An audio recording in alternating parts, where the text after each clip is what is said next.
नमस्कार, तुमच्या सर्वांचं स्वागत करतोय आपल्या चॅनलवर। निवडणुका म्हणल्या की त्यामध्ये लोक जे आहेत कुठल्याही थराला जातात किंवा कुठलेही कामं करतात। मग त्यासाठी त्यांना स्वतःच्या जात बदलावं लागली तरी चालते किंवा नकली जातीचं प्रमाणपत्र जरी दाखल करावं लागलं तरी चालतं।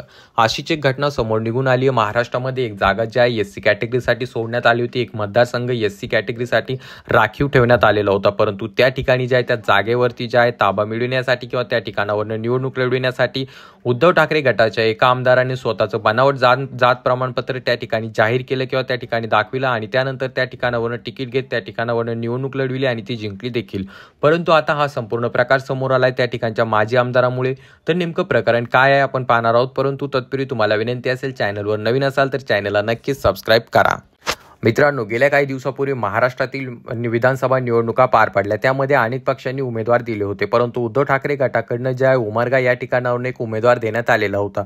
मित्रांनो, उमरगा हा जो मतदारसंघ होता, हा जो विधानसभा मतदारसंघ होता, हा अनुसूचित जाती जमाती प्रवर्गासाठी राखीव ठेवण्यात आलेला होता।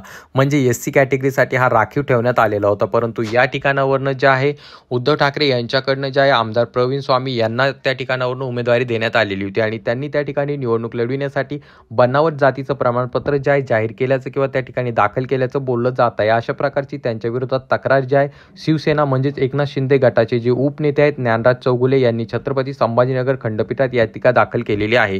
त्यांनी सांगितलं आहे की या ठिकाणी जे आहे निवडणूक लढविण्यासाठी प्रवीण स्वामी म्हणजेच उद्धव ठाकरे गटाचे जे नेते आहेत किंवा आमदार आहेत त्यांनी जे स्वतःचं बनावट जात प्रमाणपत्र त्या ठिकाणी स्थापित केलं होतं किंवा दाखविलं होतं किंवा प्रकट केलं होतं। मित्रांनो, ही जी जागा होती एससी एसटी कॅटेगरी म्हणजे बौद्ध समाज मागासवर्गीयांसाठी ही जागा ठेवण्यात आली होती, परंतु त्या ठिकाणी ते जे आहेत उद्धव ठाकरे गटाच्या आमदारांनी बनावट जात प्रमाणपत्र दिला आणि त्या ठिकाणावरून निवडणूक लढविली। तर याबाबत जे आहे मित्रांनो, एकनाथ शिंदे गटाचे जे नेते आहेत ज्ञानराज चौगुले यांनी जे सर्वात अगोदर त्या ठिकाणी जात प्रमाणपत्र करणारी जी समिती असते त्यांच्याकडे तक्रार नोंदवली होती, परंतु त्यांनी सांगितलं की आमच्याकडे याबाबत अधिकार नाही, एकदा जात प्रमाणपत्र दिलं की ते दिलं असं असतं। त्यामुळे जे आहे आता त्यांनी जे ही तक्रार दाखल केली आहे थेट औरंगाबाद खंड विद्यापीठामध्ये ही तक्रार दाखल करण्यात आलेली आहे। छत्रपती संभाजीनगर या ठिकाणी जे आहे त्यांनी ही तक्रार दाखल केलेली आहे आणि त्यामुळे या घटनेकडे सर्वांचंच लक्ष लागून आहे। पुन्हा एकदा प्रश्न हा पडायला लागलेला आहे की जर तुम्हाला निवडणूक लढवायची असेल, ती जागा जर एससी एसटी कॅटेगरीसाठी सुटलेली असेल, मागासवर्गीयांसाठी जर ती जागा सोडण्यात आलेली असेल, तर मग त्या ठिकाणी तुम्ही खोटे प्रमाणपत्र दाखल करून तुम्ही आमदारकीची निवडणूक लढविणार का? आणि असे किती आमदार आहेत महाराष्ट्रामध्ये की ज्यांनी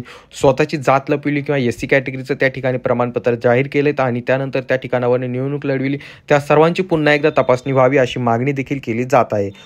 तर मित्रांनो, तुम्हाला सदरी प्रकारामध्ये काय वाटतं खाली कॉमेंट करून सांगा। चॅनलवर नवीन असाल तर चॅनलला नक्कीच सबस्क्राईब करा आणि हा व्हिडिओ जास्तीत जास्त लोकांपर्यंत शेअर करून आपल्या चॅनलला ग्रो करण्यासाठी नक्कीच मदत करा। आजच्यासाठी एवढंच, धन्यवाद मित्रांनो।